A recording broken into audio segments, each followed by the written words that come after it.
Roll ka na, asa na, Manurinya Mariela Andaya. Ayan, nasa na yung section mo? Pati nga, section mo.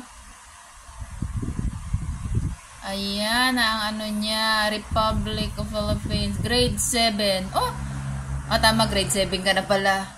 Aluncina, advisor, Miss Annalyn. Yeah. Oh, ayan. Miss Balaya.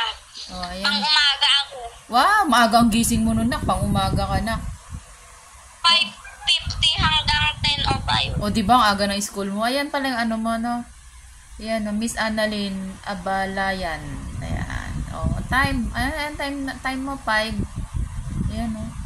Aga ng pasok niya, guys. So, at least nakita mo na yung pangalan mo. At di ka na... Saan mo nakita? Sa loob? Sa labas? May kaklase sa labas. May kaklase akong lalaki. Talaga na, may kaklase ka naman talagang lalaki. Alam mo, puro babae. Yung dati mong kaklase ng grade 6, naging kaklase mo ngayon. Ganon? Ha? May isa ako naging kaklase ng grade 6. Kaklase ko ngayon. Nasa na ba yun? Talaga? Hindi maganda. Yan, aral ka mabuti ha. Yun yung uniform, may planchain na. Ayan yung kanyang ano guys. So, start na siya ng ano siya. Ayan ang kanyang ano guys.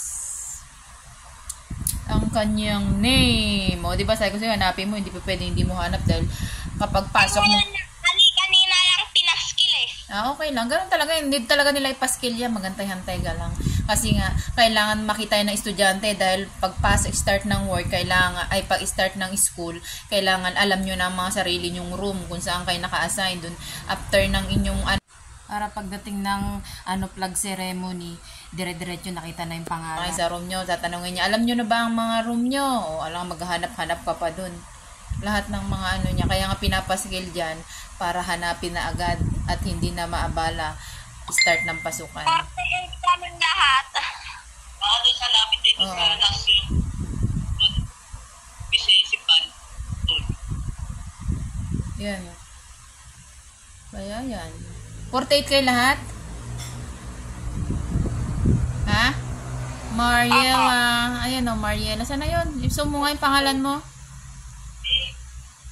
Ayan. So, yun na. Yung naman, yung kay kuya naman, 52 silang lahat.